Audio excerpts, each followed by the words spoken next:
ராமானுஜதயா பாத்திரம் ஞான வைராக்கியபூஷணம் ஸ்ரீமத்வேங்கடநாதாரியம் வந்தே வேதாந்ததேசிகம் லக்ஷ்மீநாதசமாரம்பாம் நாதயாமுனமத்தியமாம் அஸ்மதாச்சாரியபர்யந்தாம் வந்தே குருபரம்பராம் யோ நித்யமच्युतपदाम्बुजयुग्मरुक्मव्यामोहतस्तदितराणि शरणाय मेने अस्मद्गुरोर्भगवतोऽस्य दैकसिन्धो रामानुजस्य चरणौ शरणं प्रपद्ये मातापिता युवतयस्तनया विभूतिः सर्वं यदेव नियमेन मदन्वयानाम् आद्यस्य नः कुलपतेर्वकुलाभिरामम् श्रीमत्तदङ्घ्रियुगलम् प्रणमामि मूर्ध्ना भूतं सरश्च महदाह्वय भट्टनाथ श्रीभक्तिधारकुलशेखर योगिवाहान् भक्ताङ्घ्रेणुपरकाल यतीन्द्रमिश्रान् श्रीमत्पराङ्कुशमणिं प्रणतोऽस्मि नित्यम्। कलयामि कलिध्वंसं कविं लोकदिवाकरम् यस्य गोभिप्रकाशाभिराविद्यं निहतं तमः वाळि परकालन् वाळि कलिकण्ड्रि वाळि कुरेलूर् वाழ்வேந்தன் வாழியரோ மாயோனை வாழ்வலியான் மந்திரங்கொள் மங்கையருகோன் தூயோன் சுடர்மானவேல் நெஞ்சு கருள்கடி தீபம் அடங்கா நெடும் பிறவி நஞ்சுக்கு நல்லவமுதம் தமிழ் நன்னூல் துறைகள் அஞ்சுக்கிரக்கியம் ஆரணசாரம் பரசமய பஞ்சுக்கணலின் பொறி பரகாலன் பனுவல்களே எங்கள் கதியே ராமானுசமுனியே சங்கை கெடுத்தாண்ட தவறாதா பொங்கு புகழ் மங்கையர்கோனி இந்த மறையாயிரம் அனைத்தும் தங்குமனம் நீ எனக்குத்தா அறிவு தரும் பெரிய திருமொழி தப்பாமல் 1084 பாட்டும் குறியதொரு தாண்டகம் 4 6 குலா நெடுந்தாண்டகம் 7 கூற்றிருக்கையொன்றும் சிறிய மடற்பாட்டு 38 சீர்பெரிய மடலதனில் பாட்டு 78 இறையவனே கார்த்திகையில் கார்த்திகை நாள் எழில் குறையல் வரு கலியா இறங்கு நீயே மைவண்ணனரும் கொஞ்சி குடல் பின் தாழ மகரம் சேர் குழை இருபாடு இலங்கியாடா எய்வண்ண வெண்சிலையே துணையா இங்கே இருவராய் வந்தார் என் முன்னே நின்றார் கைவண்ணம் தாமரை வாய் கமலம் போலும் கண்ணினையும் அரவிந்தம் அடியும் அக்தே அவ்வண்ணத்தவர் நிறமை கண்டும் தோழி அவரை நாம் தேவரென்று அஞ்சினோமே. திரு பரகால நாயகியினுடைய அத்தியுதமான அனுபவ விசேஷத்தை மொத்தம் குட்டி வைத்திருக்கிற இந்த பாட்டு ஒரு ஒப்பற்ற பாசுரமாக இருக்கிறது. நாமும் அனுபவித்துக் கொண்டிருக்கிறோம். நேற்று பார்த்தோம், இருவராய் வந்தார் என் முன்னே நின்றார் என்பதற்குத்தான் எத்தனை அர்த்த விசேஷங்கள் சாதித்திருக்கிறார்கள் அப்படிங்கிறதையும் பார்த்தோம். எய்வெண்ண வெண்சிலையே துணையானிங்கே இருவராய் வந்தார் என் முன்னே நின்றார் அப்படின்னு ஆச்சரியமான இருவராய் வந்தார், இருவராய் வந்தார், நின்றார் அப்படின்னு சொல்லும் போது பல அர்த்த விசேஷங்கள் கிடைக்கின்றன என்று பார்த்தோம். இன்றைக்கு தொடர்ந்து மேற்கொண்டு பாசுரத்திலே இருக்கக்கூடிய வாக்கியம் கைவண்ணம் தாமரை வாய் கமலம் போலும் கண்ணினையும் அரவிந்தம் அடியுமக்குதே என்பதாக. இது பரகால நாயகியானவர் தான் அகப்பட்ட துறைகளை சொன்னார் என்பதாக சொல்லுகிறார். நான் எதிலே போய் விழுந்தேன், எந்த விதத்திலே நான் என் மனதை பறிகொடுத்து அதை விட்டு மீள முடியாதபடி நான் அகப்பட்டு கிடக்கிறேன் அப்படின்னு இருக்கக்கூடிய இடங்கள் 4 இடங்கள் கைவண்ணம் தாமரை வாய் கமலம் போலும் கண்ணினையும் அரவிந்தம் அடியுமாக்குதே என்பதாக அதை சொல்லுகிறார். கைவண்ணம் அப்படின்னு சொல்லும் போது வண்ணம் என்றால் நிறம் அப்படின்னு ஒரு அர்த்தம். கையினுடைய நிறம் அப்படிங்கிறது தாமரை நிறம் என்ற அர்த்தம். தாமரை பூவானது நல்ல சிவப்புன்னு சொல்ல முடியாது, நல்ல வெளுப்புன்னு சொல்ல முடியாது. அதே சமயம் அந்த இதனுடைய பின்பக்கம் லேசாக கருப்பு கூட இருக்கும். அந்த மாதிரியாக எம்பெருமானுடைய கை நிறம் அப்படிங்கிறது தாமரை பூ போல சிவந்ததாகவும் சற்றே வெளுத்ததாகவும் பின்பக்கம் லேசாக கருப்பானதாகவும் இப்படி எல்லாம் இருக்கும் அப்படின்னு இது சாமுத்திரிகா லட்சணம். செய்யவாய் செய்ய கை அப்படின்லாம் சொல்றார். சேவடி செவ்வி திருக்காப்பு அப்படின்னு பல்லாண்டு பாடுறாரு இல்லையா. சேவடி செவ்வி அப்படின்னா அந்த திருவடியிலே இருக்கக்கூடிய சிவப்பு நிறம், அதற்கு பல்லாண்டு பாடினார். அந்த மாதிரி இந்த கை வண்ணத்துக்கே ஒரு பல்லாண்டு பாடலாம் போல கை நிறம் இருக்கிறது அப்படின்னு ஒரு அர்த்தம். இன்னொரு அர்த்தம், கை வண்ணம் அப்படின்னா கை போல கை கை இருக்கக்கூடிய முறை. கை எப்படி இருக்கிறது அப்படின்னா தாமரை. அதாவது வண்ணம் அப்படின்னா ஆகாரம்னு அர்த்தம். அதனுடைய உருவம் எப்படி இருக்கிறது அப்படின்னா தாமரை போல இருக்கிறது. அப்ப தாமரையுடைய உள்பக்கம் எப்படி ஆனால் அழகாக சிவப்பாக இருக்குமோ அந்த மாதிரி கையினுடைய உள்பக்கம் சிவப்பாக இருக்க, தாமரையுடைய இதழ்கள் போல கையிலே விரல்கள் இருக்க, தாமரையினுடைய தாது போல கையிலே ரேகைகள் இருக்க, தாமரையினுடைய வாசனை போல இந்த கையிலையும் ஒரு விலட்சணமான வாசனை அப்படின்னு இருக்க, தாமரையினுடைய மிருதுவான ஸ்பர்சம் போல கையிலும் மிருதுவான ஸ்பர்சம் இருக்க, அப்புறம் ஒரு பசுமையும், எல்லாம் தாமரை எப்படி பசுமையா இருக்கோ ஜலத்துல இருக்கக்கூடிய தாமரை அந்த மாதிரி இருக்கிறது அப்படின்னு அந்த அளவு அர்த்தம். இன்னொரு அர்த்தம், கைவண்ணம் தாமரை அப்படின்னு சொல்லும் போது ஸ்வபாவம் அப்படின்னு ஒரு அர்த்தம். வண்ணம் அப்படின்னா நீர் வண்ணன், மேக வண்ணன் அப்படின்னா சொல்றாள். அந்த மாதிரி கையினுடைய ஸ்வபாவம் அப்படின்னு ஒரு அர்த்தம். அந்த ஸ்வபாவத்தை குறிக்கும் போது தாமரை எப்படி பரம போக்கியமாக இருக்கிறதோ அந்த மாதிரி கையும் போக்கியமான ஸ்வபாவத்தை உடையது என்ற அர்த்தம். ஏனென்றால் அந்த கையினாலே அவன் சகல புருஷார்த்தங்களையும் நாம் வேண்டியதெல்லாம் கொடுக்கக்கூடிய கையான அப்படின்னாலே அனுபவிக்கும்படியாக பரம போக்கியமாக அலம் புரிந்த நெடுந்தடக்கை அப்படின்னு இங்க சொன்ன மாதிரியாக இது எல்லா பலன்களையும் கொடுக்கக்கூடியது இந்த திருக்கைகள் அப்படின்னு அதனுடைய சுபாவத்தை சொன்னதாக அப்படியும் நாம் வைத்துக் கொள்ளலாம். அதே மாதிரி வாய் கமலம் போலும் கண்ணினையும் அரவிந்தம். கண்ணினையும் அரவிந்தம் என்பதுதான் வேதமே சொல்லியிருக்கு. கம்பீராம்ப சமுத்பூத சுமிருஷ்டனால ரவிகர விகசித புண்டரீக தலாமலாயதே க்ஷணஹான ஸ்ரீபாஷ்யக்காரர் சாதிச்சிருக்கார். அதாவது ஜலத்திலே இருக்கக்கூடிய தாமரைப்பூ போல எம்பெருமானுடைய திருக்கண்கள் இருக்காம். ஜலத்திலேருந்து எடுத்த தாமரைப்பூ இருக்குள்ளோ அது மெதுவா வாட ஆரம்பிச்சிடும். ஜலத்திலேயே இருக்கிற தாமரை எப்படி மலர்ந்திருக்குமோ அந்த மாதிரி இருக்கிறது, குளிர்ச்சியோடு இருக்கிறது என்பதாக அர்த்தம். கம்பீராம்ப சமுத்பூத சுமிருஷ்டனால நீளமான தண்டோடு கூட புஷ்டியான தாமரை தண்டிலே இருக்கக்கூடிய தாமரைப்பூ. தண்டை விட்டு வெளியாக எடுத்து விட்டவானால் தாமரைப்பூ வாட ஆரம்பித்து விடும். அப்படி இல்லாமல் தண்டோடு இருக்கக்கூடிய தாமரைப்பூ என்று அர்த்தம். ரவிகர விகசித சூரியனாலே அப்பொழுதும் மலர்ந்த தாமரைப்பூ எப்படி இருக்கோ அந்த மாதிரி அப்பொழுதும் மலர்ந்த கண்கள் அப்படியே இருக்குமாம். எப்பவுமே அப்பொழுது மலர்ந்த மாதிரி கண்கள் இருக்குமாம் அப்படின்னு அங்க சாதிக்கிறார். ஆக கைவண்ணம் தாமரை அப்படிங்கிறதுக்கு ஒருவர். வாய் கமலம் போலும் அப்படிங்கிறதுக்கு அர்த்தம் தான் முன்னாடி பார்த்தோம். வாய் கமலம் போலும்னா கமலத்தினுடைய ஒரு பரிமளம் திருவாயில் இருக்கிறது அப்படிங்கிற அர்த்தம் விசேஷமான அர்த்தம். பரிமளம் அப்படின்னு சொல்லு ஒன்னொன்னுக்கு ஒன்னொன்னுக்கு. கை அப்படின்னு சொல்லும்போது நிறம்னு அர்த்தம். வாய் கமலம் போலும் சொல்லும்போது பரிமளம்னு அர்த்தம். கண் நினையும் அரவிந்தம் சொல்லும்போது குளிர்ச்சி அண்ணா அப்படின்னு அர்த்தம். அடியுமாக்குதே அப்படின்னு சொல்லும்போது இந்த கை மாதிரி மார்தவம் மிருதுத்தன்மை முதலானதும் பரம போக்கியத்துவமும் விவக்ஷிதம் அப்படின்னு நாம எல்லாத்தையும் வச்சுக்கணும். கண் நினையும் அரவிந்தம் அடியுமாக்குதே அப்படின்னு இப்படியாக பல அர்த்தங்கள் இருக்கக்கூடிய ஒரு அழகான வாக்கியம். இப்பொழுது இதிலே பல அர்த்தங்கள் சொல்லி இருக்கிறார்கள். நாம ஒன்னொன்னாக பார்க்கலாம். முதல்ல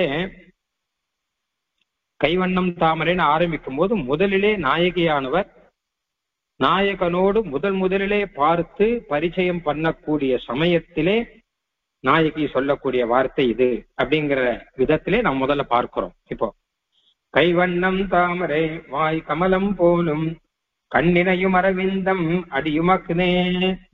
கைவண்ணம் தாமரை அப்படின்னா முதலிலே அவருடைய கையைத்தான் பார்த்தேன் நான் தோழி. அது தாமரை பூ போல இருந்தது. அந்த கையை மூடி இருந்த கையை மெதுவாக எனக்காக மலர்த்தினார். எப்படி தாமரை பூவானது மலருமோ அந்த மாதிரி கை மூடி இருக்க எனக்காக என் முன்னாடி கையை வைத்து அவர் மலர்த்த ஆரம்பித்தார். அப்போது பார்த்தபோது தாமரை பூ விரிந்த மாதிரி இருந்தது எனக்கு அப்படின்னு சொன்னார். கைவண்ணம் தாமரை வாய் கமலம் போலும். அந்த தாமரை பூவை பார்த்து நான் பிரமை பிடித்து இருக்கும் பொழுது உடனே மெதுவாக என்னோடு பேச ஆரம்பித்தார். அப்போது வாயிலே அங்க ஒரு தாமரை பூ மலர்ந்தா போல இருந்தது. அந்த வாயிலே ஒரு துடிப்பு என்று ஒண்ணு இருந்தது, அதிலே ஒரு பரிமளம் அப்படின்னு ஒண்ணு இருந்தது, நல்ல மதுரம் அப்படிங்கிறது வார்த்தையிலே இருந்தது. அதனால வாய் கமலம் போலும் கண்ணினையும் அரவிந்தம், வாயாலே முழுதும் பேசாமல் பல விஷயங்களை கண்ணாலே சொல்லுகிறான். ஏதோ பேச ஆரம்பிக்கிறான், என்ன சொல்றான் தெரியலையேன்னு பார்த்தா கண்ணாலேயே பேசுகிறான் பல விஷயங்களை. அப்பொழுது கண்களும் அதே தாமரைப்பூ போல ஒரு குளிர்ச்சியோடு கூட கண் இருந்தது. கண்ணினையும் அரவிந்தம் அடியும் ஆக்குதே. இப்படியாக தன்னுடைய வாயினாலும் தன்னுடைய கையினாலும் தன்னுடைய திருக்கண்களினாலும் ஏதேதோ விஷயங்களை அவன் சொல்ல, நான் அதற்கெல்லாம் பதில் ஏதும் சொல்லாமல் விரும்பி இருந்து கொண்டிருக்கிறேன். ஆனால் மௌனமே சம்மதம் அப்படிங்கிற ரீதியில அதே சம்மதமாக அவன் எடுத்துக்கொண்டு அங்கேயே அவன் நின்று கொண்டிருக்க, நான் அவனுடைய திருவடியை நான் பார்க்க ஆரம்பித்தேன்.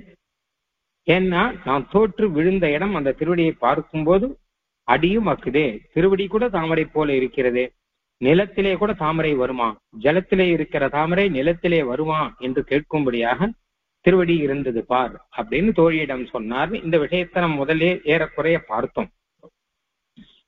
அடுத்தது இரண்டாவது விஷயம், இது பிரணயத்துவம். நல்ல பிரணயம் வந்த பிறகு ஆழ்வாருடைய அனுபவம், நாயகனுடைய அனுபவம். முதல்ல பிரணயத்தினுடைய ஆரம்ப தசையிலே, ஒரு பரிச்சயம் செய்யக்கூடிய தசையிலே இந்த அனுபவத்தை நாம் பார்த்தோம். அப்போ பிரணயம் நன்கு கைவந்த அளவிலே நாயகனை மனசிலே நினைத்துக் கொண்டு எப்பொழுதும் இருக்கக்கூடிய நிலையிலே அடுத்த அர்த்தம். இப்போ அதுக்கப்புறம் விவாக சமயத்திலே அடுத்த அர்த்தம் ஒன்னொன்னா பார்க்க போறோம். இப்போ பிரணயம் நன்கு கைவந்த அளவிலே கைவண்ணம் தாமரை வாய் கமலம் போலும் கண்ணினையும் அரவிந்தம் அடியுமக்குதே. அவனுடைய கையானது தாமரை பூ போல இருக்கிறபடியினாலே அந்த கையை எடுத்து என்னுடைய தலைமையிலே வைத்துக் கொள்ள வேணும். தலையில் தானே மலர் சூடி இருக்க வேணும், புஷ்பம் இருக்க வேண்டிய இடம் தலைதானே. அதனாலே அணிமிகு தாமரை கையை எந்தோ அடிச்சியோம் தலைமிசை நீ அணியாய் அப்படின்னு ஆயர்குல பெண்கள் சொன்ன மாதிரி கண்ணனுடைய கையை எடுத்து என்னுடைய தலையிலே நீ வைக்க வேணும் கண்ணா அப்படின்னு அவர்கள் ஆசைப்பட்ட மாதிரி இந்த தாமரை பூ கையை என் தலையிலே வைத்துக் கொண்டு நான் அதிலேயே கண்ணை மூடிக்கொண்டு என்னை மறந்து கொண்டு நான் இருக்க வேணும் அப்படின்னு ஆசைப்படும்படியாக இருந்தது தோழி. கைவண்ணம் தாமரை வாய் கமலம் போலும். அதுக்கப்புறம் அவன் வாயாலே பேசின வார்த்தைகள் அதையெல்லாம் நான் நினைத்து பார்த்து கொண்டிருக்கிறேன். இப்பொழுது எல்லாம் தான் நினைத்து பார்க்கிற விஷயத்தை சொல்றார் தோழி கிட்ட. அப்போ நின் செங்கனிவா என் கல்வ பனிமொழி நினைதொரும் ஆவிவே மால் அப்படின்னு நம்மாழ்வார் சொல்றார். என் செங்கனிவா என் கல்வ பனிமொழி அப்படின்னு உன்னுடைய வாயே ஒரு தாமரைப்பூ போல இருக்கிறது, அதிலே வரக்கூடிய வார்த்தை கல்வ பனிமொழியாக இருக்கிறது, அதை நினைந்து நினைந்து என்னுடைய ஆவி வெந்து போகிறது என்று அங்கே நம்மாழ்வார் சாதிக்கிறார். அந்த மாதிரியாக வாய் கமலம் போலும்னா அந்த வாயை நினைத்து அந்த வாயில் வந்த வார்த்தைகளை நினைத்து அந்த வாயில் வந்த மனத்தை நினைத்து நான் என்னுடைய ஆவி வெந்து கொண்டிருக்கிறது தோழி என்று சொல்லுகிறார். கண்ணினையும் அரவிந்தம் அப்படின்னா அது என்னென்னைக்குமே மறக்க முடியாது இருக்க கொண்டு கண்கள் தாமரை கண்கள் கொண்டு இறுதியாலோ தகவிலையே நீ கண்ணா அப்படின்னு நம்மாழ்வார் இந்த விஷயத்தையும் சொல்ற. அதாவது வெய்மறு தோளினை மெலியுமாலோ என்கிற திருவாய்மொழியிலே ஆயர்குல பெண்கள் கோஷ்டியிலே தான் நின்று கொண்டு நம்மாழ்வார் அருளை செய்கிற 10 பாசுரங்கள் 10ஆம் பத்திலே இருக்கின்றன.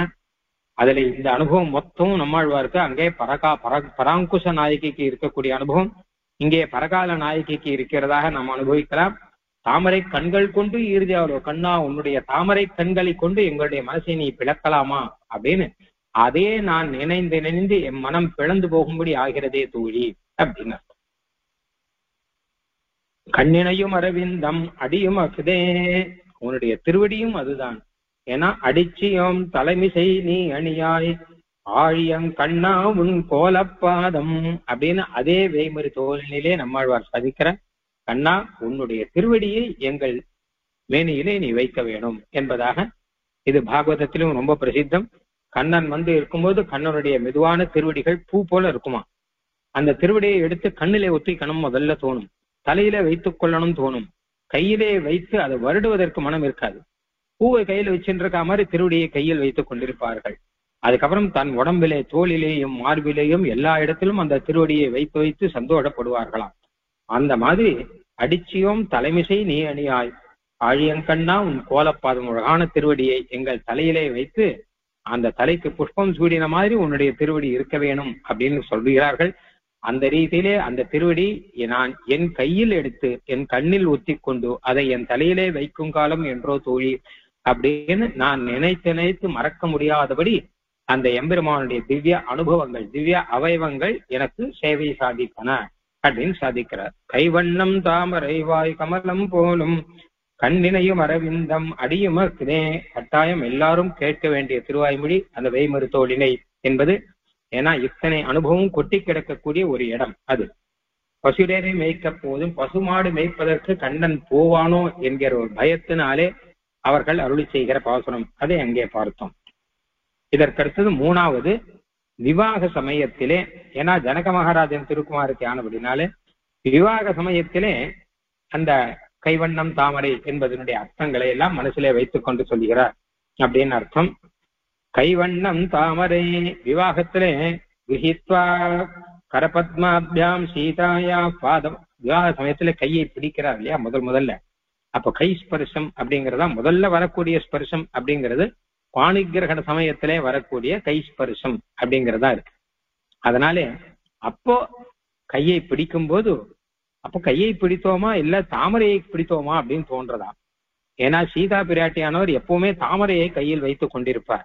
எப்பொழுது பொதுவாக சீதை குண்டத்தில் இருக்கும் போதும் அதே மாதிரி இங்கே திருப்பார்கடல்ல இருக்கும் போதும் பிராட்டியாருடைய கையில தாமரைப்பூ தான் எப்பவுமே இருக்கும். நாமளும் பார்த்துட்டு இருக்கோம். அப்போ தாம் பத்மனே பீம் அப்படிலாம் வேதத்துல சொல்றது.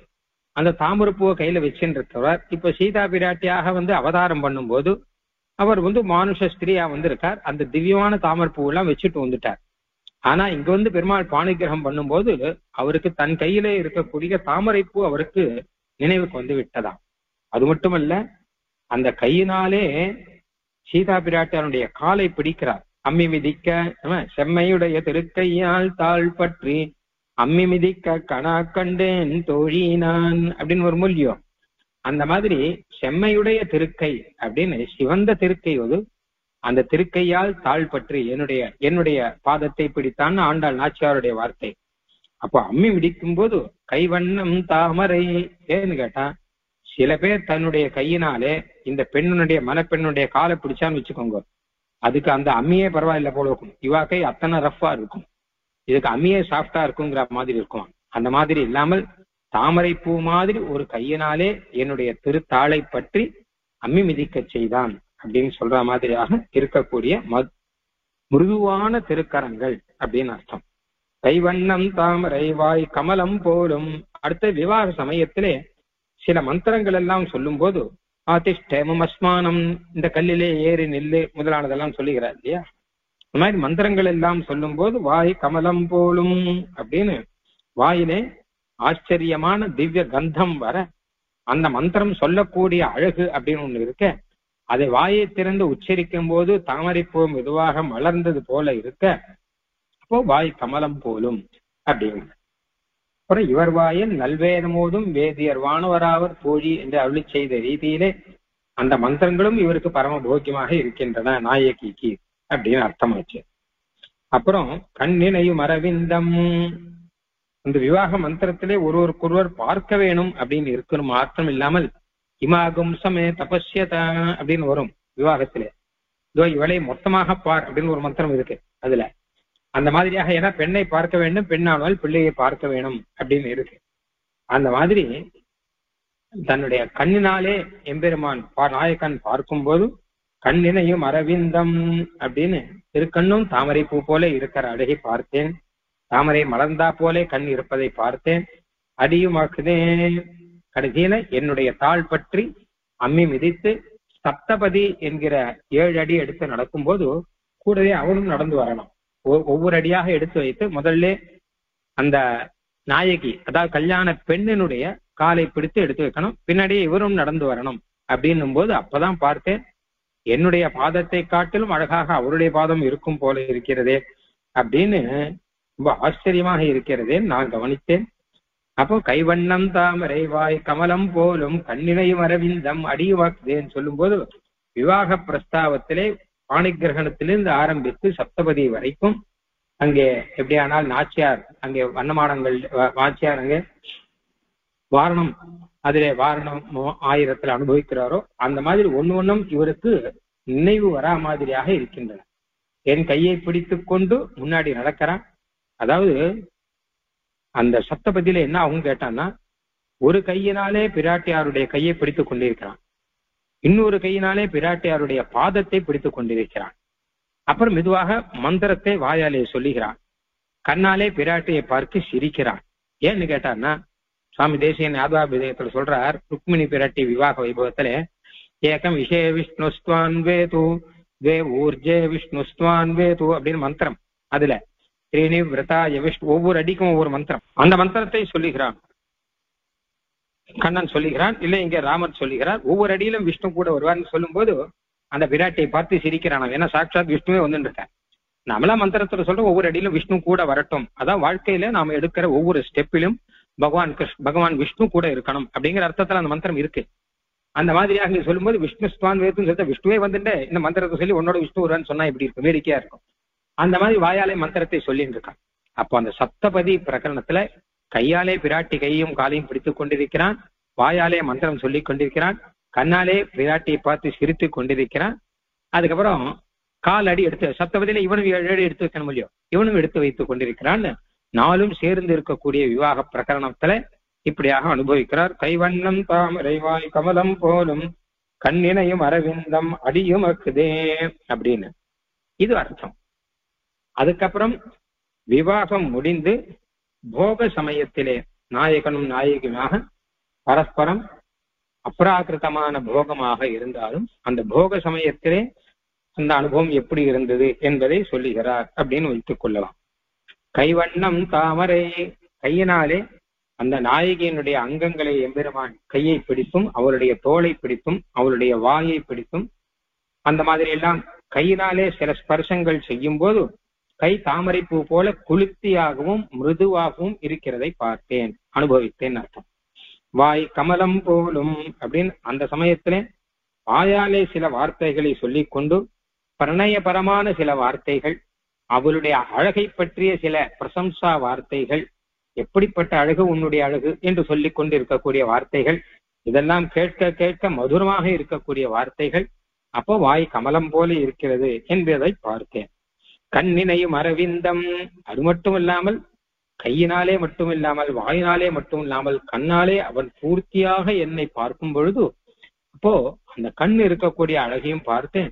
கண்ணுதான் எத்தனை சேஷ்டைகள் செய்கின்றன அப்படிங்கிறதையும் நான் அந்த இடத்திலே பார்த்தேன். கைவண்ணம் தாமரை வாய் கமலம் போலும் கண்ணினையும் அரவிந்தம் அடியும் அக்குதே.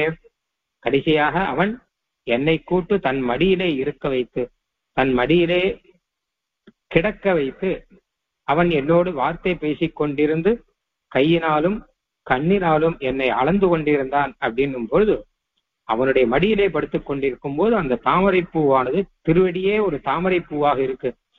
ஏதோ பத்மாலயாம் பத்மகராம் பத்மபத்ர நிவேக்ஷணம் வந்தே பத்மமுகீம் தேவீம் பத்மநாப பிரியாமகம்னு வரும். விராட்டியானவர் தாமரை பூலேயே இருக்காராம், கையில தாமரை பூ வச்சுருக்கார். மாத்திரம் இல்ல, அவர் இருக்கிற இடமும் தாமரை பூ காட்டிலே இருக்கார். பத்மவனாலயா அப்படின்னு சொல்லும்படி இருக்கார். அதனால அவருக்கேற்ற இடம், ஆனா அதுவும் தாமரை பூ போல இருக்கணும். அதனால தன் மடியிலே வைக்கும் போது அந்த திருவடியும் கரடு முரடாக எல்லாம் இல்லாமல் தாமரை பூ போல இருந்தன என்பதாக அதையும் நான் அனுபவித்தேன் அப்படின்னு அர்த்தம். கைவண்ணம் தாமரை வாய், இதில் மெதுவாக கைவண்ணத்திலே ஆரம்பித்து வாய் கமலம் போலும் சொல்லி கண்ணினையும் அரவிந்தம் சொல்லி மெதுவாக கண்ணன் அவளை தொட்டு மெதுவாக அவளுடன் பேசி அப்புறம் மெதுவாக அவளை பார்த்து அவளை மடியிலே கிடத்துகிறான் அப்படின்னு வரும்போது போகே மிருது உபக்ரமதாமபீப்சன்னே சீலாதிபிர்வாரய சீவ பும்சாம் அப்படின்னு சுவாமி தேசிகன் சொல்ற. அதாவது எம்பெருமான் இங்கே அர்ச்சாவதாரத்திலே இருக்கார் இல்லையா, கோயில்கள் எல்லாம் அங்கே நாம் கைங்கரியங்களை நம்முடைய கைங்கரியங்களை எல்லாம் ஏற்றுக்கொள்கிறார். அது மட்டும் இல்லாமல் நாம் சேவிக்கும் போது எம்பெருமானுடைய அழகை சேவிக்கும் போது அதையும் எம்பெருமான் அனுபவிக்கிறார் அப்படின்னு. அப்போ ஏன் பெருமாள் இப்படி அர்ச்சாவதாரத்துல ஆச்சரியமா சேவை சாதித்து நம்முடைய மனோபாவத்தை வசீகாரம் பண்ணுகிறாரு. எதுக்காகன்னு கேட்டா, போகே மிருதுபக்கிரமதாம் அபீட்சன் அப்படிங்கிறார். ஸ்ரீவைகுண்டத்துல எம்பெருமானை பரிபூர்ணமாக நாம் அனுபவிக்க போறோம். சௌந்தர்ய லாவண்யாதிகளை அனுபவிக்க போறோம், பார்த்து அனுபவிக்க போறோம், கைங்கரியம் செய்து அனுபவிக்க போறோம், எல்லாம் இருக்கு.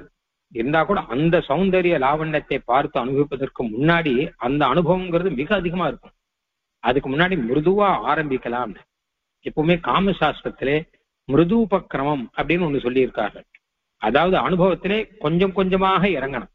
எப்படியானால் ஒவ்வொரு படியாக நாம் இறங்குறோமோ, ஒரு குளத்துல குளிக்கணும்னு வச்சுக்கோங்க, ஒவ்வொரு படியாக பார்த்து கொஞ்சம் கொஞ்சமாக இறங்கி கடைசியில் அவகாகித்து குளிக்கிறோமோ, அந்த மாதிரி போகத்திலே ஒவ்வொரு ஸ்டெப்பாக நாம இறங்க வேணுமா, அதுக்கு மிருதுபக்கிரமம் அப்படின்னு பொத்துன்னு போய் குதிக்க கூடாது அப்படின்னு. அந்த மாதிரி பகவான் நாயகி, அந்த நாயகனான பகவான் அந்த நாயகியிடம் போகத்தில் நடந்து கொள்ளும் போது மிருது உபக்கிரமாக மிருதுவாக ஆரம்பித்து கொஞ்சம் கொஞ்சமாக என்னை ஆட்கொண்டான் அப்படிங்கிற ரீதியிலே சொல்லக்கூடிய வார்த்தை இது. கையிலே ஆரம்பித்தான், என் கையை பிடித்தான், கண்ணாலே பார்த்தான், வாயாலே பேசினான், என்னுடைய காதோரமாக பேசினான் அப்படின்னு இதெல்லாம் நாயிகா பாவத்திலே சொல்லக்கூடிய பாசுரங்கள். கைவண்ணம் தாமரைவாய் கமலம் போலும் கண்ணிலையும் அரவிந்தம் அடியும் ஆக்குதே அப்படின்னு. அதுக்கு மேல அடுத்த விஷயம் பிரணய கோபத்திலே, அதாவது வரிசையாக ஒன்னொன்னாக வரும். முதல்ல பிரதம பரிச்சயம் அப்படிங்கிறது முதல்ல அறிமுகம் ஆகும் போது, இரண்டாவது பிரணயம் வந்த பொழுது, காதல் வந்த பொழுது, மூணாவது விவாக சமயம், நாலாவது போக சமயம், அஞ்சாவது பிரணய கோபம் வருகின்ற சமயத்திலே கைவண்ணம் தாமரை, நான் பிரணயத்திலே கோபித்துக் கொண்டு அவனுக்கு முகம் காட்டாமல் இருக்க வேணும் அப்படின்னு முகத்தை திருப்பிக் கொண்டு அந்த பக்கம் இருக்கும்போது முதலிலே என் கண் முன்னாடி ஒரு தாமரைப்பூ வந்தது. என்னன்னு பார்த்தா ரெண்டு கையும் கூப்பி கொண்டிருக்கிறான். கையை கூப்பி மலர்ந்த தாமரை போல இல்ல, மூடின தாமரை மொட்டு போல இரண்டு கையும் கூப்பி என் முன்னாடி வைத்திருக்கிறான். அந்த கையை பார்த்தா ஏதோ தாமரைப்பூ முட்டு இருக்கா மாதிரி இருக்கு அப்படின்னு நினைக்கும்படியாக இருந்தது அப்படின்னு. கைவண்ணம் தாமரை வாய் கமலம் போலும். அதுக்கப்புறம் வாயினாலே சில வார்த்தைகள்லாம் சொன்னான். அயம் ஆபத்தாஞ்சலிஹி தாச ஜனஹா, நான் உன்னுடைய தாசனாயிற்றேன், நான் உனக்கு கை பிடித்து விட வேணுமா, கால் பிடித்து விட வேணுமா என்பதாக சில விஷயங்கள் எல்லாம் பேசினான். அப்போ அவனுடைய வாய் மாதுரியத்தை நான் அனுபவித்தேன். கண்ணினையும் அரவிந்தம் அடியும் ஆக்குதே அப்படின்னு. அப்புறம் மெதுவாக என் கண் முன்னாடி தான் நின்று தன் கண்ணாலே என்னை பார்த்து மதுரமாக சில வார்த்தைகள் சொல்வது மாத்திரம் இல்லாமல் அந்த கண்ணிலேயே பிரேம பாவம் தெரியும்படியாக என்னை பார்த்தான். கோபத்தோடு பார்க்கவில்லை, ரோஷத்தோடு பார்க்கவில்லை, பிரேமத்தோடே அவன் பார்த்தபோது நான் என்னையே இழந்தேன். கடைசியிலே அடியும் ஆக்குதே என்பதாக தன் மடியில் வைத்துக் கொண்டான். அப்போது அடியும் தாமரை பூவாக இருக்கிறதே, இந்த இப்படிப்பட்ட தாமரை பூ போன்ற அடிகளை வைத்துக் கொண்டிருக்கிற இவனிடமா நாம் கோபித்துக் கொண்டோம் அப்படின்னு என்னையே நான் வெட்கப்பட்டு என்னையே நான் சபித்துக் கொள்ளும்படியாக எம்பெருமான் நடந்து கொண்டான் அப்படின்னு அர்த்தம். கைவண்ணம் தாமரை வாய் கமலம் போலும் கண்ணினையும் அரவிந்தம் அடியுமக்குதே. இப்படியாக நாயிகா பாவத்திலே ஆழ்வார் அருளி செய்த சில அனுபவங்களை இப்பொழுது பார்த்தோம். அதே மாதிரி நாயிகா பாவம் அப்படிங்கிறது ஒரு தாச ஜனனுடைய பாவம் அப்படிங்கிறது தானே. என்னாலும் இவர் தாசன் அப்படின்னும் அவர் ஈஸ்வரன், அவன் சேஷி அப்படிங்கிறதும் சுவாமி அப்படிங்கிறதும் அது என்னாலும் மாற்ற முடியாதே. தாசனாக இருந்து கொண்டு சுவாமியான எம்பெருமானை அனுபவிக்கிறான் அப்படிங்கிறது இருக்கு. அது இருக்கும் போதே நாயிகா பாவத்தில் அது பரம பிரீத்தி ரூபமாக இருக்கிறபடினாலே, மிகவும் சந்தோஷமாக மதுரமாக இருக்கிறபடினாலே இந்த நாயிகா பாவம் அப்படிங்கிறது இருக்கு. இதுக்கு அடிப்படை, இந்த நாயிகா பாவத்துக்கு அடிப்படை என்ன கேட்டான்னா தாசபாவம் அப்படிங்கிறது. லோகத்துல இருக்கிற நாயிகா பாவம் மாதிரி கிடையாது. லோகத்துல இருக்கிற நாயிகா பாவம்னா என்ன சொல்றேன் அப்படின்னு கேட்டாங்கன்னா, சாதாரணமா மனுஷர்களுக்கும் இருக்கக்கூடிய நாயிகா பாவத்துல தாசபாவங்கள்லாம் அவ்வளவாக இருக்காது. இது அப்படி இல்லை, சாஸ்திரியமான ஒரு நாயிகா பாவம். அதனால தாசபாவம் தான் ஆரம்பிச்சு கடைசியில அந்த நாயிகா பாவத்தில் போய் முடிஞ்சிருக்கு. ஏன்னா போகம் பிரதானமா இருக்கிறபடினாலே. தாசபாவத்துல வெறும கைங்கரியம் செஞ்சுட்டு கூலிக்கு நான் வாங்கிட்டு போறேனோ அப்படிலாம் இல்லாமல் அனுபவித்து கைங்கரியம் செய்கிறபடினாலே நாயிகா பாவத்துல போய் முடிஞ்சிருக்கு. அதைத்தான் சுவாமி தேசிகன் அழகாக சொல்வார், பக்தி ஸ்ருங்கார விருத்தியா பரிணமதி அப்படின்வார். ஸ்ருங்காரம் அப்படின்னு ஆழ்வார்கள் சொல்றதெல்லாம் பக்தி தான்ங்கிறார். பக்தி தான் ஸ்ருங்காரமா மாறி இருக்கு. அதனால லோகத்துல இருக்கக்கூடிய சிருங்காரம் இல்ல, பக்தியினுடைய பரிணாமமாக வந்த ஒரு சிருங்காரம். ஏன்னா பக்தின்னு சொன்னாலே இது பிரீத்தி அப்படிங்கிற அம்சம் தானே நிறைய இருக்கு. அதனால அது சிருங்கார விருத்தியா பரிணமதி அப்படின்னு சுவாமி தேசிகன் சாதிச்ச ரீதியில இப்போ தாசபாவத்தோட அருளி செய்கிறார் அப்படின்னு நாம் ஒண்ணு ஒன்னாக பார்க்கலாம். இப்ப முதல்ல கைவண்ணம் தாமரை வாய் கமலம் போலும் கண்ணிலையும் அரவிந்தம் அடியுமக்குதே அப்படின்னு எம்பெருமானுடைய கைவண்ணம் அப்படிங்கிறது தாமரை பூ போல திருக்கையினாலே எம்பெருமான் அபயப்பிரதானம் பண்ணி கொண்டிருக்கிறார். எல்லா ஊர்லயும் எம்பெருமானுடைய கையை பார்த்தால் அபயஹஸ்தத்தோட பெருமாள் சேவை சாதிக்கிறார். பல ஊர்ல நம்ம பார்த்துட்டு இருக்கோம், அப்படிதானே? அதனால அபயப்பிரதானம் பண்ணி கொண்டிருக்கிறாராம் எம்பெருமான். அதனால கைவண்ணம் தாமரைனா இந்த இடத்துல எல்லாம் தாமரை அப்படின்னா பரமபோக்கியம் அப்படின்னு பொதுவாக அர்த்தம் வச்சிருக்கோம். நமக்கு மிருதுவாக, நமக்கு மதுரமாக, நமக்கு போக்கியமாக இருக்கக்கூடியது அப்படின்னு பொதுவா அர்த்தம். அதாவது இதுக்கு லட்சணா அப்படின்னு தாமரை பூ போல இருக்குன்னா அது போல மிருதுவாக, மதுரமாக, போக்கியமாக இருக்கிறது. கை எப்படி இருக்குன்னு கேட்டான்னா அபயப்பிரதானம் பண்றபடினால நாம சம்சாரத்துல கஷ்டப்பட்டு இருக்கும்போது ஆனா தத்தாபயம் ஸ்புரதி தட்சிண பாணி பத்மம் அப்படின்னு சுவாமி தேசிகன் சொல்ற. ஏன்னா எல்லாருக்கும் பயம்னு ஒண்ணு இருக்கு, ஏதோ ஒரு விதத்துல பயம் அப்படின்னு ஒண்ணு இருக்கு. சம்சாரிகளுக்கெல்லாம் என்ன கேட்டா வாழ்க்கையில என்னென்னமோ பயம் எல்லாம் இருக்கிறபடினால பயம் அப்படின்னு ஒண்ணு இருக்கு. ஞானிகளுக்கு என்ன கேட்டா இந்த சம்சாரமே மொத்தமாகவே ஒரு பயம் அப்படின்னு அவர்கள்லாம் நினைத்து கொண்டிருக்கிறார்கள். அப்போ ஆழ்வார்களுக்கெல்லாம் என்ன கேட்டா எம்பெருமான் தன்னை விட்டு பிரிந்து விட்டு போயிடுவானோ, அப்ப அவனுடைய அனுபவம் விட்டு போயிடுமோ அப்படின்னு ஒரு பயம் இருக்கு. சுவாமி தேசிகனுக்கு அபீதி ஸ்தவத்துல இருந்த மாதிரியாக. ஆக எல்லா பயமும் போக்கி அபயம் கொடுக்கக்கூடிய இடம் தான் பெருமாள் அபயம் காண்பிச்சுருக்க. அதுதான் கைவண்ணம் தாமரை வாய் கமலம் போலும் அப்படின்னும் போது வாயினாலே மாமேகம் சரணம் விரஜ அப்படின்னு சொன்ன திருவாய் ஆனபடினாலே நீங்கெல்லாம் கவலைப்படாதுங்கோ, அபயம் சர்வபூதேபியோ ததாமி ஏதத் விரதம் மமன்னு சொன்னவன் அபயத்தை கையினாலே காமிச்சது மாத்திரமில்லாமல் வாயினாலும் அபயத்தை சொல்லி அபயத்தை நான் கொடுக்கிறேன், எல்லாருக்கும் கொடுக்கிறேன், இதை விரதமாக வச்சிருக்கேன். அபயம் சர்வபூதேபியோ ததாமின், அபயம் ததாமின் மாத்திரமில்ல, சர்வபூதேபியோ ததாமின் மாத்திரமில்ல, ஏதத் விரதம் மம, இது என்னுடைய விரதம் அப்படின்னு சொன்னவன் கிருஷ்ணாவதாரத்திலே மாம் ஏகம் சரணம் விரத, என்னை சரணாகதி பண்ணுங்கோன்னு தன்னுடைய வாயாலே சொன்னவன். அதனால வாய் அழகு, அது வாய் கமலம் போலும் கண்ணினையும் அரவிந்தம் அப்படி சொன்னவன். அது மாத்திரம் இல்லாமல் யாராவது நம்மை சரணாகதி பண்ணுவாளா, நம்மகிட்ட அபயம் கேட்பாளான்னு கண்ணாலே கண்ணை அகல விழித்து காத்து கொண்டிருக்கிறானாம் எம்பெருமான். அதாவது கையாலே அபயம் காண்பிப்பது மட்டுமில்லாமல் வாயாலே சொன்னது மட்டுமில்லாமல் கண்ணையும் திறந்து வைத்து யார் வருவார்கள், ஸ்வாகதோ தாரணேத்திரம் அப்படின்னு சுவாமி தேசிகன் சொல்றாரு இல்லையா. ஸ்வாகதம் சொல்லக்கூடிய உதாரமான நேத்திரம் பகவானுக்கு இருக்கிறதா. கோயிலுக்குள்ளே ரங்கநாதன் பெரிய பெருமாள் படுத்துன்னு இருக்காரு இல்லையா. அப்போ ஸ்ரீரங்கம் போய் பெரிய பெருமாளை சேவிக்கணும்னு சொல்லிட்டு ரொம்ப தூரத்துல இருந்து ஒருத்தன் கிளம்பினா அப்பவே கண்ணால பாக்குறாராம் அவர். ஓ கிளம்பிட்டானே, இங்க வந்துருவான் போல இருக்கே அப்படின்னு சந்தோஷத்தினாலே கண்ணை திறந்து வைத்து அவன் கோயில்ல கிட்ட கிட்ட வர வர வர கடைசியில கிட்ட போன உடனே அந்த கண்ணை நாம் செவிக்கும் போது அவன் நமக்கு அந்த கண்ணினாலேயே சுவாகதம் சொல்லி உன்னை நான் ஏற்றுக்கொண்டேன்னு சொல்ற மாதிரி இருக்குமா. அதான் சுவாகதோ தாரணேத்திரம். அதனால இந்த அபயம் அப்படிங்கிற விஷயத்தை கண்ணாலையும் காண்பிக்க கூடியவன் அப்படின்னு அர்த்தம். அடியுமக்குதே இத்தனை கடைசியில நீங்கள் மாமேகம் சரணம் விரஜன்னு சொன்னப்புறம் சிவன் நாராயண சரணம் சரணம் பிரபத்தியம் தானே இருக்கு. நமக்காக தன்னுடைய திருவடியும் காட்டி அருளுபவன். இங்கே கோயில்களே பார்த்தோமானால் எம்பெருமானுடைய திருவடியை அழகாக சேவ் பண்ணி வைப்பார்கள். எத்தனை அலங்காரம் பண்ணாலும் கடைசியில ரங்கநாதன், நம்பெருமாள், பெரிய பெருமாள் எல்லாருக்கும் இந்த திருவடி சேவைங்கிறது ரொம்ப முக்கியம்.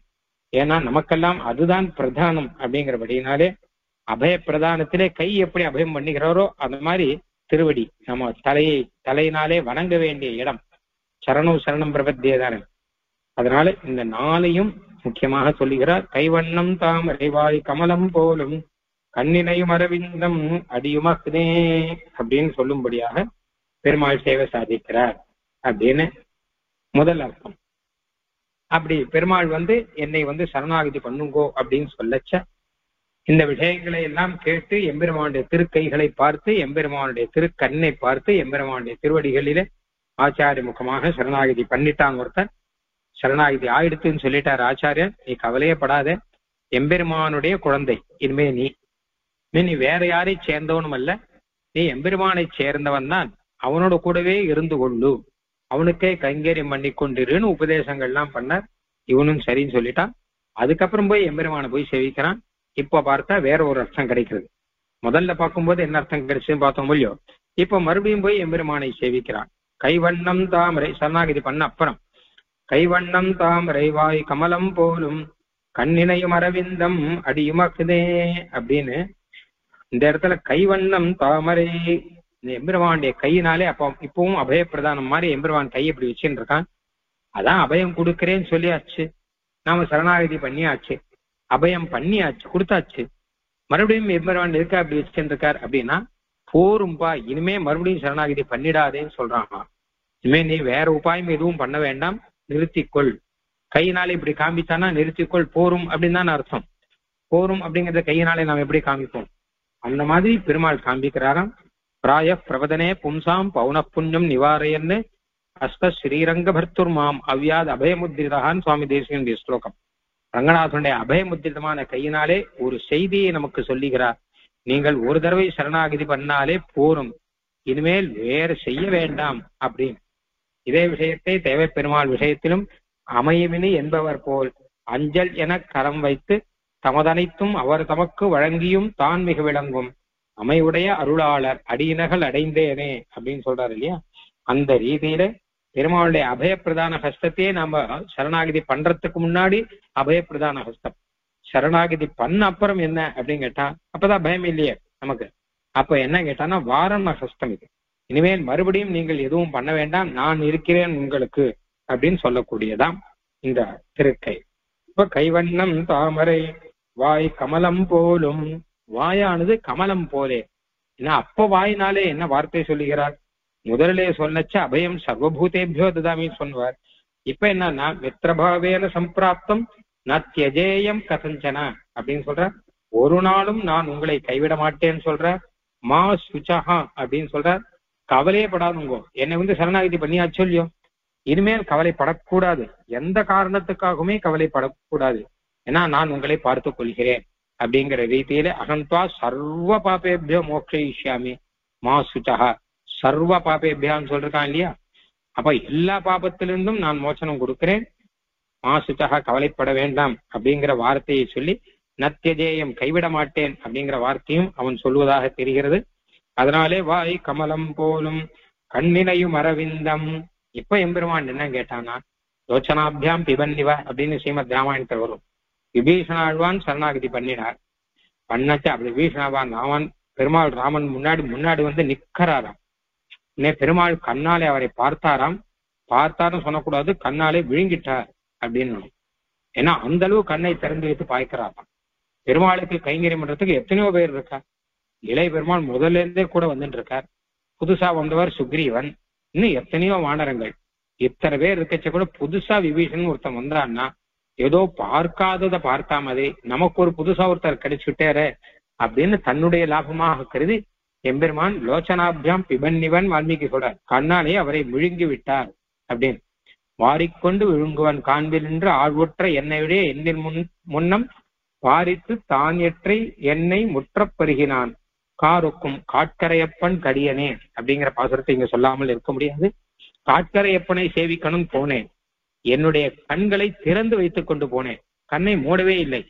ஏன்னா கண்ணை இமைத்தால் கூட அவனை சேவிக்கிறதுக்கு தடை வந்துருமோன்னு பயம் கண்ணாலே பார்ப்பதற்கு. அதனால என்னுடைய கண்ணை நன்றாக திறந்து வைத்து அவனை பூர்ணமாக நன்றாக பார்த்து அனுபவிக்க வேண்டும் போனேன். ஆனால் எனக்கு முன்னாடி அவன் தன் கண்களை இன்னும் பெரியதாக திறந்து வைத்து என்னையே வாரி பழகி விழுங்கி விட்டான் அப்படின்னு சொல்றேன். அந்த மாதிரி ரீதியில விபீஷணாழ்வானை எப்படி பெருமாள் பார்த்தாரோ அன்னைக்கு விபீஷணாழ்வான் கூனி குறுகி நிற்கிறார், நமக்கு பெருமாள் அனுகிரகம் பண்ணுவாரான்னு நினைக்கிறார். ஆனா பெருமாள் விபீஷணாழ்வான் எனக்கு கிடைச்சத பெரிய பாக்கியமாக பெருமாள் நினைக்கிறான்னு வருதோ இல்லையோ. அதனால அந்த கண்கள் முன்னாடி சுவாகதோதாரணேத்திரம் வாப்பா சரணாகதி பண்ணுன்னு சொன்ன கண்கள், இப்ப இந்த கண்கள் அவனை அப்படியே விழுங்கிக் கொள்ள மாதிரி கண்கள் இருக்கின்றன. கண்ணினையும் அரவிந்தம் அடியும் ஆக்குதே. திருவடி என்ன சொல்லுகிறது அப்படின்னா, நீ திருவடியிலே சரணாகதி பண்ணிவிட்டாய், இனிமேல் கடைசி வரைக்கும் இந்த திருவடியே கதியில் இருந்து கொண்டு சென்னாள் என்னாள் அந்நாள் உனதாள் பிடித்தே செலக்கானேன்னு நம்மாழ்வார் சொல்ற மாதிரி செந்நாள்னு ஒரு நாள் இருக்கும் இல்லையோ, கடைசி நாள். செந்நாள் எந்நாள் அந்நாள் உனதாள் பிடித்தே சிலக்கானே அப்படின்னு. இன்னைக்கு உன் திருவடி மாத்திரம் இல்ல, என்னன்னைக்கும் உன் திருவடி தான். கடைசியிலே செந்நாள் ஒரு நாள் இருக்கும் இல்லையோ, அன்னைக்கும் உன் திருவடி பிடித்துக் கொண்டே நான் செல்ல வேண்டும் அப்படின்னு ஆழ்வார் சொன்ன மாதிரி, ஆழ்வார் பெருமாளுடைய திருவடி தான் என்றென்றுமே உனக்கு கூடவே இருக்கிறது, நீ கவலையப்படாதே அப்படின்னு சொல்லக்கூடிய திருவடிகள் சரணாகதி பண்ணி முடித்தவனுக்கு அப்படின்னு பார்த்தோம். இது 2வது அர்த்தம். 3வது அர்த்தம், சரணாகதி பண்ணி முடித்தவன் அதுக்கப்புறம் என்ன செய்யணும், இருக்கிற காலத்துல இங்க என்ன பண்ணணும் கேட்டா, பெருமாளுக்கு கைங்கரியங்கள்லாம் பண்ணிக்கொண்டே இருக்கணும் அப்படின்னு. பலவிதமான கைங்கரியங்கள் பண்ணலாம். அதுல பிரதானமானது முக்கியமானது என்ன கேட்டா, பெருமாளுக்கு திருவாராதனம் பண்ணணும் அப்படிங்கிறது முக்கியம். அப்படி எம்பெருமானுடைய திருவேணியை தனக்கு முன்னாடி நிற்க, அந்த திருவேணிக்கு இவன் திருவாராதனம் பண்ணுவதை காட்டிலும் பரமபாகியம் அப்படின்னு என்ன இருக்க முடியும்? பொதுவாக அர்க்கியபாத்திய ஆசமனாதிகளெல்லாம் சமர்ப்பிக்கிறான் இல்லையா பெருமாளுக்கு, அதை காட்டிலும் பாக்கியம் என்ன இருக்க முடியும்? அப்படி சமர்ப்பிப்பவன் எம்பெருமானை அப்படியே பார்த்து கொண்டே சமர்ப்பிப்பார்கள். அர்ச்சகர்கள்லாம் நாம் பார்த்திருக்கலாம். எம்பெருமானை கண்ணாலை சேவித்துக் கொண்டே அர்க்கியபாத்தியங்கள்லாம் சமர்ப்பிப்பார்கள். முதலிலே அர்க்கியம் சமர்ப்பிக்கும் போது எம்பெருமானுடைய திருக்கையிலே அர்க்கியம் சமர்ப்பிப்பார்கள். கைவண்ணம் தாமரை, கையில கொஞ்சம் தீர்த்தம் எடுத்து எம்பெருமானுடைய திருக்கையிலே கொடுக்கிற மாதிரி இருக்கும். அப்போ அந்த கையை பார்த்தால் அந்த கைவண்ணம் தாமரை அப்படின்னு இருக்கும். அந்த அர்க்கியத்தை நீ ஏற்றுக்கொள்ள வேணும் அப்படின்னு மந்திரம் இருக்கும். அப்ப எம்பெருமான் தன்னுடைய கையினாலே அந்த அர்க்கியத்தை ஏற்றுக்கொள்ளுகிற மாதிரியான ஒரு பாவனை இருக்கும். அதெல்லாம் பார்த்து இவன் சந்தோஷப்படுவானாம். கைவண்ணம் தாமரை வாய் கமலம் போலும். அதே மாதிரி ஆச்சமணியும் சமர்ப்பிக்கும் போது பெருமாளுடைய திருமுகம், அந்த வாய் இருக்கு இல்லையா, வாய் கிட்ட கொண்டு போய் சமர்ப்பிப்பார்கள். உத்திரில ஜலம் எடுத்து எம்பெருமானுடைய வாய் கிட்ட, ஏன்னா ஆச்சமணம்னா வாயில சாப்பிடு, அர்க்கியம்ங்கிறது கை அலம்பிக்கிற தீர்த்தம் மாதிரி சுத்தமான ஜலம். ஆச்சமணியம் அப்படிங்கிறது பெருமாளுடைய வாயிலே சமர்ப்பிக்கிற தீர்த்தம். பாத்தியம் அப்படிங்கிறது பெருமாளுடைய திருவடியிலே சோதனம் பண்ணுகிற மாதிரியாக சமர்ப்பிக்கிற தீர்த்தம். சுத்தமாக்கிற மாதிரி கைக்கெல்லாம் அலம்பிக்கிற முடியும், அந்த மாதிரி சமர்ப்பிக்கிற தீர்த்தம். இந்த அர்க்கியம் பாத்தியம் ஆச்சமணியம் தான் முதல்ல வரும் எல்லாத்துக்கும். அதுக்கப்புறம் தான் எதுவானாலும் எந்த போகமானாலும், அதாவது பெருமாளுக்கு தலையை சமர்ப்பித்தலோ இல்ல திருவஞ்சனமோ எதுவானாலுமே முதல்ல இந்த அர்க்கியம் பாத்தியம் ஆச்சமனம். முதல்ல பெருமாள் ஒரு மண்டபத்துக்கு 7 லிட்டர்னா முதல்ல அர்க்கியம் பாத்தியம் ஆச்சமனம், அதுக்கப்புறம் தான் மற்றதெல்லாம் வரும். அந்த மாதிரி ரீதியில ஆச்சமனம்னா பெருமாளுடைய திருவாயிலே அந்த இதை சமர்ப்பிப்பார்கள், தீர்த்தத்தை சமர்ப்பிப்பார்கள். இது ஆச்சமனியம். அப்போ வாய் கமலம் போலும்னு தோணும். கண்ணிலையும் அரவிந்தம். அது மட்டும் இல்லாமல் எம்பெருமானே நான் இதை சமர்ப்பிக்கிறேன், இதை நீர் பார்க்க வேணும், முதல்ல பார்த்தருள வேணும், அப்புறம் ஏற்றுக்கொள்ள வேணும் அப்படின்னு மந்திரம் இருக்கு. அப்படிதான் மந்திரம். அர்க்கியம் ஓணும் எல்லாத்துக்கும் இந்த திருவஷ்டாட்சர மந்திரம் கிரகத்துல பண்ணச்சேன். அப்போ அர்க்கியம் அவலோகையா அப்படின்னு வரும். நான் அர்க்கியம் சமர்ப்பிக்கிறேன், கொஞ்சம் கண்ணாலே பார்க்கணும். அர்க்கியம் பிரதிகின்னேஸ்வ அர்க்கியாடுபந்தினோ மம போக அன்ஷமஸ்வ அர்க்கியன பிரியதாம் வாசுதேவா இப்படிலாம் வரும் மந்திரங்கள்லாம். அப்போ அர்க்கியம் அவலோகையா தான் முதல் ஆரம்பமே. என்ன சமர்ப்பிச்சாலும் முதல்ல பெருமாள் கண்ணால பார்க்கும்படி வச்சுட்டு அதுக்கப்புறம் சமர்ப்பிக்கணும். அதாவது ஒருவருக்கு நாம ஒரு உபசாரம் பண்றோம் வச்சுக்கோங்க. ஒரு மனுஷருக்கு ஆத்துல நம்ம மாத்துக்கு ஒரு அதிதி வந்திருக்கார், அவருக்கு உபசாரம் பண்றோம்னா அவருக்கு நம்ம தலையை சாதிக்கிறோம் இலையில அப்படின்னா என்ன சாதிக்க போறோங்கிறத முதல்ல அவருக்கு சொன்ன முடியும். புற்றுருவை இலையில் போய் சாதிக்க கூடாது இல்லையா, அது மரியாதை குறைவு. அவருக்கு நான் இந்த மாதிரி இது சமர்ப்பிக்கிறேன், இந்த பக்ஷம் சாதிக்க போறேன், அடுத்து இந்த பிரசாதம் சாதிக்க போறேன் அப்படின்னு முன்னாடி அவர் ஒன்னும் வாயால சொல்லணும், இல்ல வாயால சொல்ல முடியல அப்படின்னா அவர் கண்ணிலே தெரியும்படி நம்ம வச்சிருந்தோம்னா அவர் வேணும் வேண்டாம் அப்படின்னா சொல்லுவார். அதுக்கேற்ற மாதிரி செய்யும். இதுதானே வழக்கம் பொதுவாக. அந்த மாதிரி பெருமாளுக்கும் நம்ம கிடுகிடுன்னு செய்யறதுல பெரிய அர்த்தம் கிடையாது. அவன் முதல்ல அவன் பார்க்கும்படியாக பண்ணணும். அர்க்கியம் அவலோகைய. பெருமாளுக்கு நம்ம ஏதாவது தலைகை பழம் சமர்ப்பிக்கிறோம்னு வச்சுக்கோங்களேன், பழத்தாருக்கும் முதல்ல பழத்தை அவன் முன்னாடி வச்சு கண்டருள பண்ணுதல் அப்படின்னு சொல்லுவா தமிழ்ல. முதல்ல கண்டருள பண்ண வேணும், அவன் பார்க்கணும். அப்ப இந்த பலம் அவலோகைய, இந்த பழங்களை பாரு. அப்புறம் பலம் பிரதிகிருஷ்வ, இந்த பழங்களை ஏற்றுக்கொள்ளும். அப்புறம் பல அனுபந்தினோ மம போக மம அபராதான் க்ஷமஸ்வ. அப்புறம் நான் இதுல ஏதாவது அபச்சாரம் பண்ணியிருந்தேன்னா க்ஷமிச்சுக்கணும். பழம் நன்னால அப்படின்னோ இல்ல வேற ஏதாவது அபச்சாரங்கள் தான் க்ஷமிச்சுக்கணும். அப்புறம் பலையன பிரியதாம் வாசுதேவா, இந்த பல சமர்ப்பிக்கிறேன், இந்த பல சமர்ப்பணேன பகவானுக்கு பிரீத்தி வரட்டும் அப்படின்னு இந்த 4 அம்சம் எல்லாத்துலயும் இருக்கும். அதை காண்பிக்கும்படிதான் இங்க 4 இருக்கு. கைவண்ணம் தாமரை வாய் கமலம் போலும் கண்ணினையும் அரவிந்தம், கண்ணாலே பார்க்கணும்னு அர்த்தம். அடியும் அக்கதே கடைசியில பிரியதாம் அப்படின்னு சொல்லி பெருமாள் திருவடியை நம்ம சேவிச்சிட போறோம். அதனால பெருமாளுக்கு சமர்ப்பணம் பண்ணிட போறோம். பிரியதாம் வாசுதேவா அப்படின்னு சொல்லிட்டு அர்க்கியம் இல்ல அடி மக்தேன்னு சொல்லிச்ச பாத்தியம்னு வச்சுக்கலாம். அர்க்கிய பாத்திய ஆச்சவனும் ஒண்ணு சொல்லிருக்கேன் இல்லையா? கையில அர்க்கியம், திருவடியில பாத்தியம், வாயில நமக்கு ஆச்சமணியம், கண்ணுல எல்லாவற்றையும் நீ பார்த்தருள வேணும், நீ கண்டருள வேணும் அப்படிங்கறதுதான் முக்கியம். இந்த கண்டருள பண்ணுதல் அப்படிங்கறதுதான் ரொம்ப முக்கியம் எல்லாத்த காட்டிலும். அதனால கோயில பார்த்தா கூட பழங்கள்லாம் கொடுத்தாலும் முதல்ல பெருமாள் முன்னாடி கண்டருள பண்ணுவான், அப்புறம் பெருமாள் அதை ஏற்றுக்கொள்வான். அப்படி அந்த மாதிரி ரீதியிலே பெருமாளுக்கு கைங்கரியங்கள் செய்து கொண்டு திருவாராதனங்கள் செய்து கொண்டு இருக்க வேணும் அப்படிங்கிறது சரணாகதி பண்ணவனுடைய அடுத்த உத்தர கிருத்தியம் அப்படின்னு பெயர். பிற்காலத்திலே அவன் செய்ய வேண்டியது அது அப்படின்னு அர்த்தம் கிடைக்கிறது. அதுக்கப்புறம் கடைசியில சரணாகதி பண்ணவனுக்கு பலன் கிடைக்கிறது இல்லையா? அதாவது ஸ்ரீவைகுண்ட லோகத்திலே பகவத் பிராப்தி ஆகி அங்க விசேஷமான பலன் அப்படின்னு கிடைக்கிறது இல்லையா? பகவத் அனுபவம், பரிபூர்ண பிரம்மா அனுபவம் அப்படின்னு. அப்பவும் இதேதான் இருக்குமா? ஏன்னா கைவண்ணம் தாமரை வாய் கமலம் போலும் கண்ணினையும் அரவிந்தம் அடியுமக்குதே அப்படின்னு சொல்லிட்டு, அப்போ கைவண்ணம் தாமரை அப்படின்னா அந்த ஸ்ரீவைகுண்டத்திலே போகும்போது அங்கே எம்பெருமான் தன்னுடைய கையை கொடுத்து இவனை தன்னிடம் கூட்டுக் கொள்வான் அப்படின்னு வரும். கையாலே, அதாவது ஜீவனானவன் நேரம் அங்கிருந்து போய் எம்பெருமானை சேவிப்பான். எம்பெருமான் அங்கே ஒரு நாக போகத்திலே பரியங்கத்திலே ஆதிசேஷன் அப்படிங்கிற ஒரு பரியங்கத்திலே எம்பெருமான் மேல இருப்பான். இந்த ஜீவனுக்கு அந்த மேல ஏறணும் அப்படின்னு ஆசை, போய் எம்பெருமானுடைய திருவடியை போய் சேவிக்கணும் அப்படின்னு சொல்லி ரொம்ப அவசரமா இருக்கும்.